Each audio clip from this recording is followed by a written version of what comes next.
আসসালামু আলাইকুম ওয়া রাহমাতুল্লাহি ওয়া বারাকাতুহু। আপনাদের সবাইকে স্বাগত জানাই আমাদের বিশেষ সিরিজ ঐতিহাসিক রায় এর আজকের পর্বে। প্রিয় দর্শকবৃন্দ, আজকের আলোচনা এমন এক গুরুত্বপূর্ণ সিদ্ধান্তের উপর ভিত্তি করে যা একজন পশুপালককে পরাক্রমশালী শাসকে পরিণত করেছে।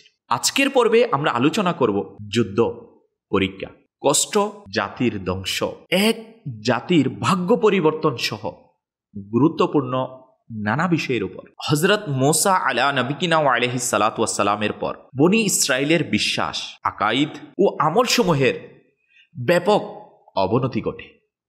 তাদের পাপ ও অবাধ্যতা চরম সীমায় পৌঁছে যায়। এই অবস্থায় আল্লাহ তাআলা তাদের উপর এক অত্যাচারী জাতিকে চাপিয়ে দেন, যাদেরকে আমালেকা বলা হতো। এই জাতির শাসক ছিলেন জালুত, যিনি ছিলেন অত্যন্ত কঠোর ও জালিম রাজা। জালুত ও তার বাহিনী মিশর ও ফিলিস্তিনের মধ্যবর্তী ভূমধ্যসাগরের উপকূলে বসবাস করত। তারা বনি ইসরাইলের নগরীগুলো দখল করে নেয়, তাদের জনগণকে বন্দী করে কঠিন নির্যাতন চালায়। সে সময় বনি ইসরাইলের মধ্যে কোনো নবী উপস্থিত ছিলেন না। কেবল নবুয়তবাহী বংশের এক নারী বেঁচে ছিলেন, যিনি গর্ভবতী ছিলেন। অতীত ইতিহাস থেকে জানা যায় কখনো কখনো একই পরিবারের মধ্য থেকেই একাধিক নবী আসতেন। যেমন হযরত ইব্রাহিম আলা নবিয়িনা ওয়া আলাইহিস সালাতু ওয়াস সালাম এরপর যত নবী এসেছেন তারা সকলেই তার বংশধর ছিলেন। সেই গর্ভবতী নারী সন্তান জন্ম দিলেন। তার নাম রাখা হয় শামুয়েল আলাইহিস সালাম। বড় হলে তাকে তাওরাতের শিক্ষা দেওয়ার জন্য বাইতুল মুকাদ্দাসে এক বিদ্বান আলিমের কাছে পাঠানো হয়। তিনি শামুয়েল আলাইহিস সালামের প্রতি খুব সদয় ছিলেন এবং তাকে তার ছেলে বলে ডাকতেন। হযরত শামুয়েল আলাইহিস সালাম যখন যৌবনে উপনীত হলেন, তখন এক রাতে তিনি সেই আলেমের নিকটে বিশ্রাম নিচ্ছিলেন।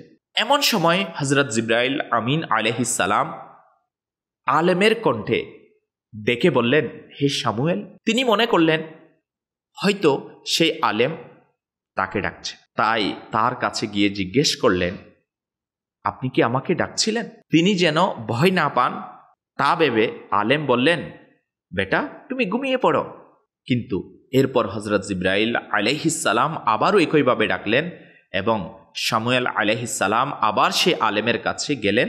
তখন আলেম বললেন, বেটা, এবার যদি আমি তোমাকে আবার ডাকি তুমি সাড়া দিও না। এরপর তৃতীয়বার যখন হযরত জিবরাইল আমিন আলাইহিস সালাম উপস্থিত হলেন, তখন তিনি সুসংবাদ দিলেন যে আল্লাহ তাআলা আপনাকে নবুয়তের মর্যাদা দান করেছে। তাই এখন আপনি আপনার গোত্রের দিকে যান এবং তাদের কাছে আপনার রবের আদেশ পৌঁছিয়ে দিন। যখন শামুয়েল আলাইহিস সালাম তার সম্প্রদায়ের কাছে নবুয়তের ঘোষণা দেন, তখন তারা তা প্রত্যাখ্যান করে এবং সন্দেহ প্রকাশ করে। তারা নবী শামুয়েল আলাইহিস সালামকে বলল, আপনি এত অল্প সময়ে নবী হয়ে গেলেন কিভাবে? আমাদের জন্য একজন রাজা নির্ধারণ করুন, যিনি আমাদের নেতৃত্ব দিবেন। আল্লাহ তাআলা শামুয়েল আলাইহিস সালামকে একটি বিশেষ লক্ষণ দিলেন। তিনি একটি রাজদণ্ড সেপ্টার হাতে নিয়ে বললেন, তোমাদের রাজা সেই ব্যক্তি হবেন যার উচ্চতা এই সেপ্টারের সমান হবে। সবাইকে মেপে দেখা হলো। এক ব্যক্তি যার নাম তালুত, তালুতের উচ্চতা ওই সেপ্টারের সমান পাওয়া গেল। ফলে শামুয়েল আলাইহিস সালাম ঘোষণা করলেন, আমি আল্লাহর আদেশে তোমাদের রাজা হিসাবে তালুতকে মনোনীত করছি। কিন্তু বনি ইসরাইলের নেতারা আপত্তি জানিয়ে বলল, রাজত্ব তো নবী ইউসুফ আলাইহিস সালামের বংশের মধ্যে থাকার কথা। তালুত তো সেই বংশের কেউ নন। তাছাড়া তিনি গরিব মানুষ, তার কোনো ধন সম্পদ নেই। তিনি কিভাবে আমাদের রাজা হতে পারে? দর্শক শ্রোতা, এটি ছিল বনি ইসরায়েলের প্রথম অবাধ্যতা। তারা আল্লাহ তাআলার স্পষ্ট আদেশের বিপরীতে নিজেদের মতামতকে প্রায়োরিটি দিয়েছিল এবং অপ্রয়োজনীয় বিতর্কে জড়িয়েছিল। তাদের ভুল ধারণা সংশোধন করে আল্লাহ পাকের নবী শামুয়েল আলাইহিস সালাম বললেন, রাজত্ব কোনো বংশগত বিষয় নয়, এটি আল্লাহ পাকের ইচ্ছার উপর নির্ভর করে। তালুতকে আল্লাহ তাআলা তোমাদের থেকে জ্ঞান ও শক্তিতে শ্রেষ্ঠ করেছেন, আর জ্ঞান ও শক্তি রাজত্বের জন্য প্রধান গুণ। তাফসীরগুলোর বর্ণনায় পাওয়া যায় যে সে সময়ে তালুত ছিলেন সমগ্র বনি ইসরায়েলের মধ্যে সর্বাধিক জ্ঞান সম্পন্ন ব্যক্তি। শারীরিকভাবেও তিনি ছিলেন অত্যন্ত শক্তিশালী ও সক্রিয়।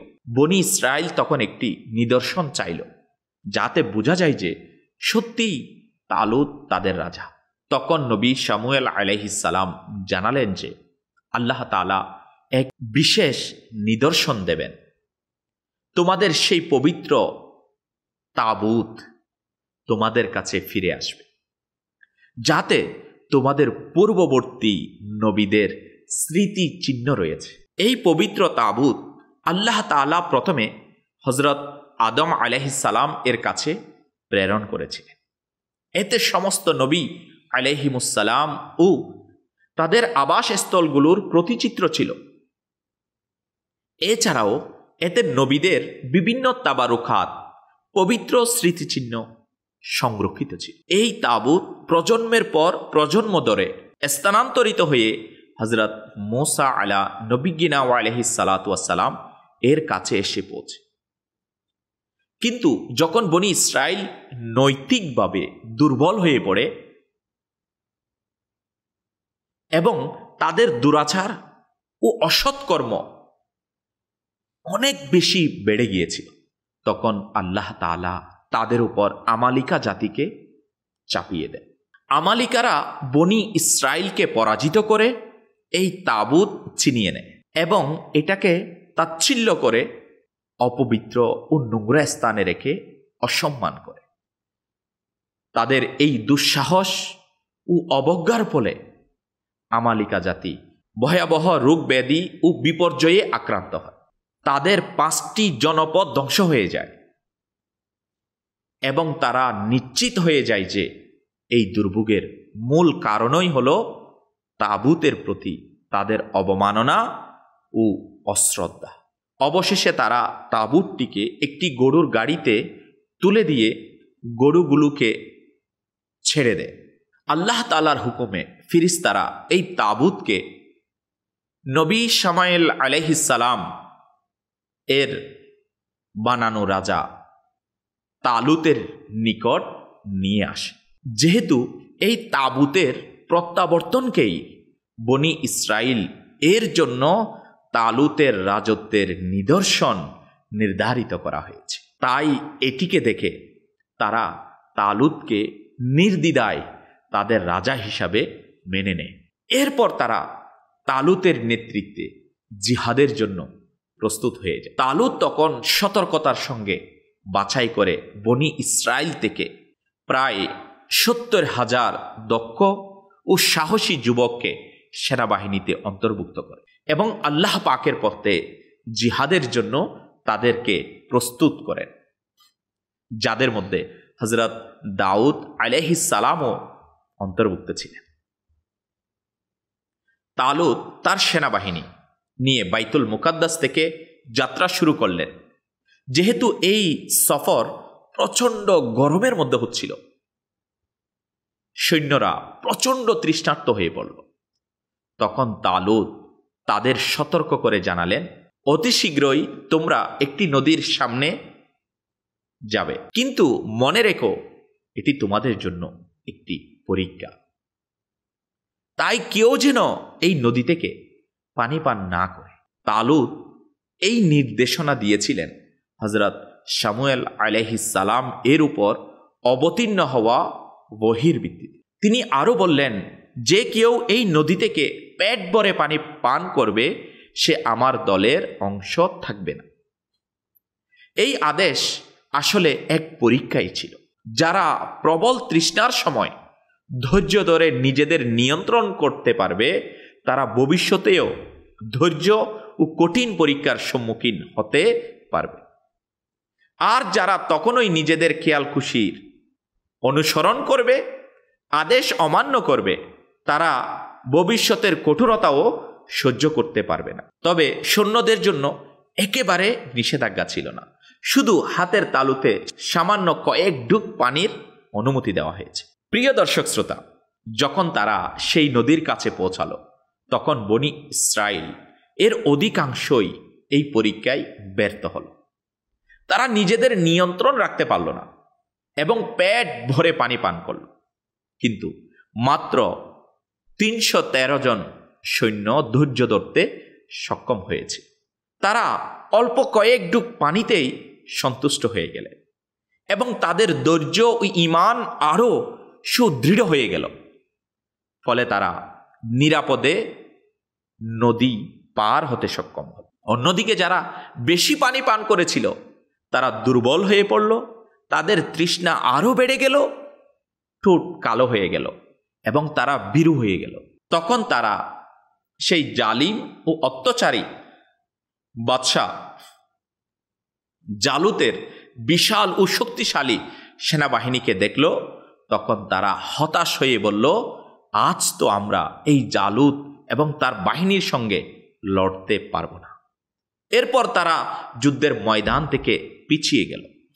কিন্তু সেই ৩১৩ জন সত্যিকারের সৈনিক বলল, এমন বহুবার ঘটেছে যে অল্প সংখ্যক সৈন্য আল্লাহ পাকের ইচ্ছায় বিশাল বাহিনীর উপর বিজয় লাভ করেছে। আল্লাহ তাআলা তো ধৈর্যশীলদের সঙ্গে থাকেন। যখন দুই বাহিনী যুদ্ধের ময়দানে একে অপরের মুখোমুখি হল, তখন এই মুষ্টিমেয় ইমানদার সৈন্য আল্লাহ তাআলার দরবারে দোয়া করল, হে আমাদের রব, আমাদেরকে যুদ্ধক্ষেত্রে ধৈর্য ধারণের তৌফিক দান করো, আমাদেরকে অটল রাখো এবং আমাদের শত্রুদের বিরুদ্ধে তোমার সাহায্য ও বিজয় দান করো। বনি ইসরায়েলের সৈন্যরা জালুতের বিশাল দেহ, শক্তিশালী গঠন ও দানবীয় শক্তি দেখে আতঙ্কিত হয়ে গেল, কারণ তারা ছিল অত্যন্ত শক্তিশালী, দীর্ঘ দেহী এবং অত্যাচারী যোদ্ধা। তখন তালুত তার বাহিনীর মাঝে ঘোষণা করে দিলেন, যে ব্যক্তি জালুতকে, অত্যাচারী রাজাকে হত্যা করতে পারবে, আমি তাকে আমার কন্যার সঙ্গে বিবাহ দেব এবং আমার অর্ধেক রাজ্য তার হাতে তুলে দেব। কিন্তু আশ্চর্যের বিষয় হলো, কেউ এই চ্যালেঞ্জ গ্রহণ করার সাহস দেখাল না। তালুত তখন হযরত শামুয়েল আলাইহিস সালাম এর কাছে গেলেন এবং বললেন, আপনি আল্লাহ তাআলার দরবারে দোয়া করুন যাতে আমাদের জন্য পথের নির্দেশ আসে, যাতে আমাদের জন্য দিক নির্দেশনা আসে। হযরত শামুয়েল আলাইহিস সালাম আল্লাহ তাআলার দরবারে দোয়া করলেন এবং ওহীর মাধ্যমে জানানো হলো যে হযরত দাউদ আলাইহিস সালামই জালুতকে হত্যা করবেন। হযরতে দাউদ আলাইহিস সালামের পিতা ছিলেন ঈসা, যিনি তালুতের বাহিনীর অংশ ছিলেন। তার সব পুত্র তালুতের সঙ্গে ছিলেন এবং তাদের মধ্যে হযরতে দাউদ আলাইহিস সালাম ওই ছিলেন সর্বকনিষ্ঠ। সে সময় দাউদ আলাইহিস সালাম অসুস্থ ছিলেন এবং সাধারণত বকরি চড়ানোর দায়িত্ব পালন করতেন। যখন তালুত হযরত দাউদ আলাইহিস সালামকে বললেন, যদি তুমি জালুতকে হত্যা করতে পারো, তাহলে আমি আমার কন্যার সঙ্গে তোমার বিয়ে দেব এবং আমার রাজ্যের অর্ধেক তোমাকে দান করব। তখন হযরত দাউদ আলাইহিস সালাম বিনা দ্বিধায় এই প্রস্তাব গ্রহণ করলেন। তারা অত্যাচারী জালুতের দিকে অগ্রসর হলো এবং যুদ্ধের জন্য দুই পক্ষের সারি গঠিত হলো। হযরত দাউদ আলাইহিস সালামের হাতে একটি পাথর নিক্ষেপের রশি নিয়ে জালুতের সামনে উপস্থিত হলেন। দাউদ আলাইহিস সালামকে দেখে জালুতের মনে এক ধরনের ভয় সৃষ্টি হয়ে গেল। সে অহংকারের সহিত বড়াই করতে লাগলো। তার অন্তরে ভয় সৃষ্টি হলেও সে অহংকারের কারণে বড়াই করতে লাগলো এবং নিজের শক্তি প্রদর্শন করে তাকে বিত করার চেষ্টা করল। তখন আল্লাহ তাআলার নবী হযরত দাউদ আলাইহিস সালাম তার গুলতিতে, অর্থাৎ নিক্ষেপ করার যে যন্ত্র, এর মধ্যে একটি পাথর রেখে জালুতের দিকে নিক্ষেপ করল। পাথরটি অত্যাচারী রাজা জালুতের কপাল ভেদ করে পিছন দিক দিয়ে বেরিয়ে গেল, আর সে সঙ্গে সঙ্গে মাটিতে লুটিয়ে পড়ে মারা গেল। হযরত দাউদ আলাইহিস সালাম তার নিথর দেহ নিয়ে তালুতের সামনে হাজির হন। এই বিজয়ের পর বনি ইসরাইল জালুতের মৃত্যুতে অত্যন্ত আনন্দিত হল। এরপর তালুত তার দেয়া প্রতিশ্রুতি অনুযায়ী হযরত দাউদ আলাইহিস সালামকে নিজের অর্ধেক রাজ্যের অধিপতি করার সিদ্ধান্ত নিলেন। তালুত তার প্রতিশ্রুতি অনুযায়ী হযরত দাউদ আলাইহিস সালামকে অর্ধেক রাজ্য দান করলেন এবং কন্যার সঙ্গে বিবাহ দিলেন। যখন তালুতের ইন্তেকাল হয়ে গেল, হযরত দাউদ আলাইহিস সালাম পূর্ণরূপে রাজত্বের মালিক হয়ে যান। আল্লাহ তাআলা হযরত দাউদ আলাইহিস সালামকে রাজত্ব ও নবুয়ত উভয়ই দান করেছিলেন এবং যা কিছু তিনি শিখতে চেয়েছেন তা তাকে শিক্ষা দিয়েছেন। তিনি প্রাণীদের ভাষা বুঝতে সক্ষম ছিলেন এবং আরও বহু বিশেষ অনুগ্রহ ও পুরস্কারে ভূষিত হয়েছিলেন। দর্শক শ্রোতা, এই মহান সিদ্ধান্তের মাধ্যমে প্রমাণিত হল যে আল্লাহ তাআলা যাকে চান তাকেই সম্মান ও মর্যাদা দান করেন। এই পর্ব এখানেই শেষ করছি। ইনশাআল্লাহুল করিম আগামী পর্বে নতুন এক ঐতিহাসিক সিদ্ধান্ত নিয়ে আবারও আপনাদের মাঝে ফিরে আসব। ততক্ষণ পর্যন্ত সুস্থ থাকুন আর চোখ রাখুন মাদানী চ্যানেলের পর্দায়। আজ এই পর্যন্তই। সাল্লু আলাল হাবিব সাল্লাল্লাহু তাআলা আলা মুহাম্মদ সাল্লাল্লাহু তাআলা আলাইহি ওয়া আলিহি ওয়াসাল্লাম।